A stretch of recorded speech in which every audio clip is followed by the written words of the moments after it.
Para sahabat, hari Senin tanggal 22 Mei 2003 yang lalu, saya sempat bertandang ke Kabupaten Sragen, berjumpa dengan Praja, Persatuan Perangkat Desa Kabupaten Sragen, yang hadir ya lebih dari 1.000. Hadir dalam kesempatan itu juga ada Wakil Ketua DPRD, kemudian juga ada Ketua Umum Dewan Pimpinan Nasional Persatuan Perangkat Desa Indonesia, Mas Widiartono, yang berkediaman di Paranggubito, Kabupaten Wonogiri. Beliau juga disertai ada teman-teman DPN PPDI, bukan DPN ya, tapi pengurus di daerah ya, ada Sragen, ada Karanganyar, ada Sukoharjo, dan Klaten. Dan itu acaranya cukup rame, itu halal bihalal, tapi juga disertai dengan semacam ini ya, politik ya. Politik bukan berarti ini ya, apa namanya, kebulatan tekad untuk itu ya, apa namanya yang sering muncul untuk relawan itu ya, atau untuk musra atau apa namanya. Nah, dalam sambutannya Ketua Umum, Ketua Praja Pak Sumanto, itu menyampaikan bahwa perangkat desa atau praja berkumpul itu ya dalam rangka untuk politik. Politiknya bukan dalam pengertian berpolitik secara praktis, tetapi berpolitik memperjuangkan hak-hak politik perangkat desa yang selama ini kurang diperhatikan secara memadai oleh pemerintah, terutama pemerintah daerah, dalam hal ini Bengkok gitu ya, tanah Bengkok. Dan saya diminta untuk menyampaikan ini ya, posisi Bengkok dalam kerangka kita berdesa dalam Undang-Undang Desa, dan saya sudah sampaikan ini rekognisi ya, jadi tanah Bengkok itu direkognisi, tidak perlu banyak diadministrasi, artinya tanah Bengkok itu melekat pada jabatan kepala desa maupun perangkat desa. Saya kembali ke politik tadi ya, memang ini politik praktis itu, kalau di Indonesia itu agak tabu ya. Artinya kalau para sipil negara, perangkat desa, dosen gitu ya, guru gitu, intinya dilarang untuk melakukan politik praktis gitu. Jadi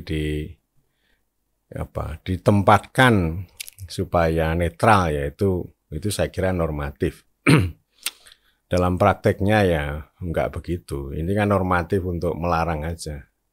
Kalaupun nanti dalam praktek ya banyak PNS, banyak perangkat desa ikut ke kampanye, ikut mobilisasi massa dalam proses elektoral kan ya diketahui, tapi ya gini aja. Diketahui, lalu siapa yang mau nangkap, mau mengadili? Curang katanya kan, ya kalau curang ya dihukum saja kan, ini melanggar hukum karena kan ada larangan.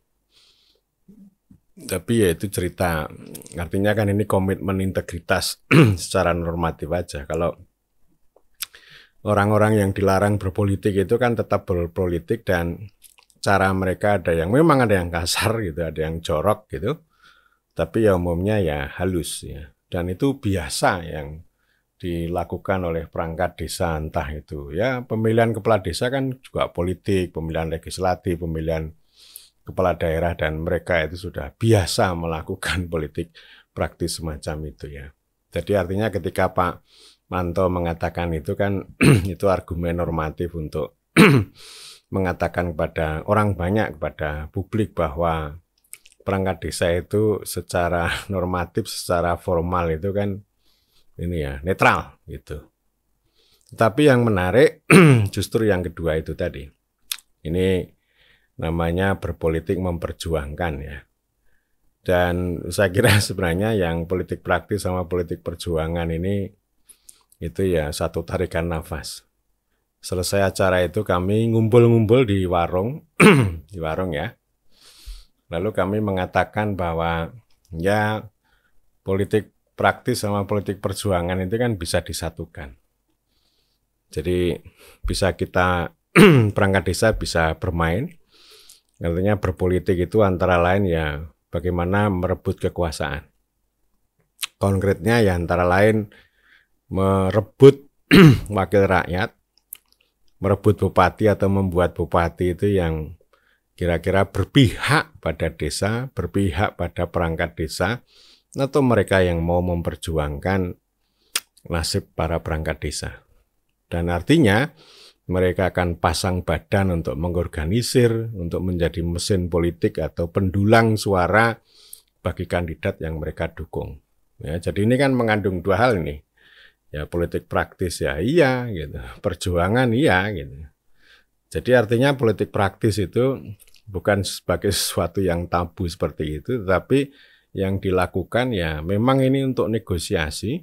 Artinya politik praktis itu sebagai kerja-kerja politik untuk memperjuangkan hak mereka ya. Jadi perjuangan kan bisa dilakukan, bisa dengan kumpul-kumpul memberikan aspirasi, bisa juga dengan aksi kolektif, demo, dan ini para perangkat desa sudah berkali-kali demo, termasuk audiensi dengan Komisi 2 DPR RI tanggal 24 Januari tahun 2023, yang saya juga menyertai, tapi ini yang DPP ya, bukan DPN ya. DPP itu Dewan Pimpinan Pusat, bukan DPN punya Mas Widi ini.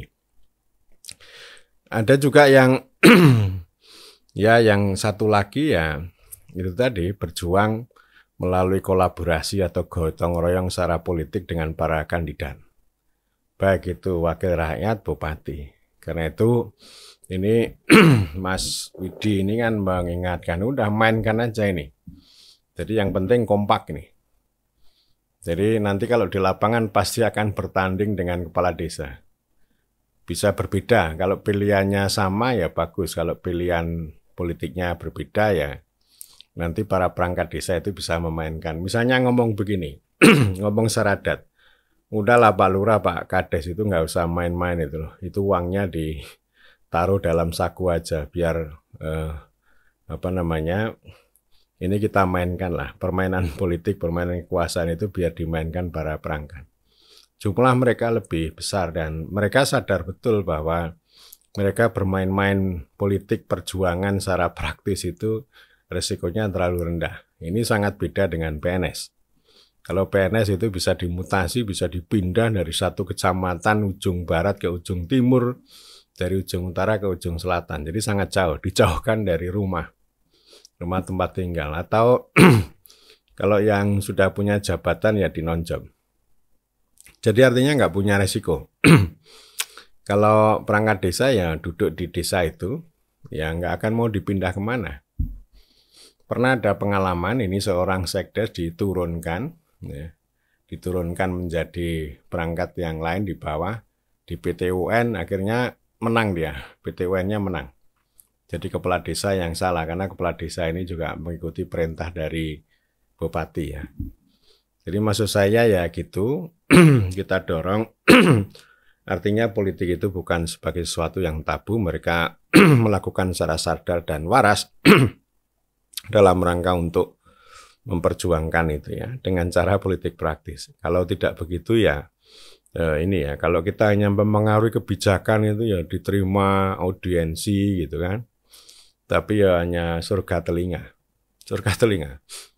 Tapi kalau kita itu bisa punya orang, apalagi punya bupati misalnya, nanti peraturan daerah, peraturan bupati itu ya bisa menguntungkan desa, dan ini contohnya sudah ada.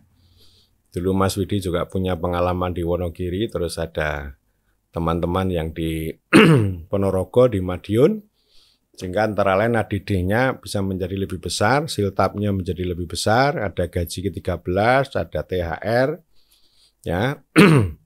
Jadi ya biasa kayak begitu, karena selama ini kan ya ini kerjanya banyak, mereka dipimpin oleh Mas Widi mengatakan ya sanadyan iki mung perangkat desa tapi podo-podo abdi ning negara. Meskipun hanya perangkat desa tapi juga sebagai abdi negara. Tapi diperlakukan secara berbeda ya.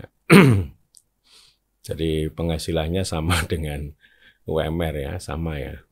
Padahal yang ngurus orang banyak.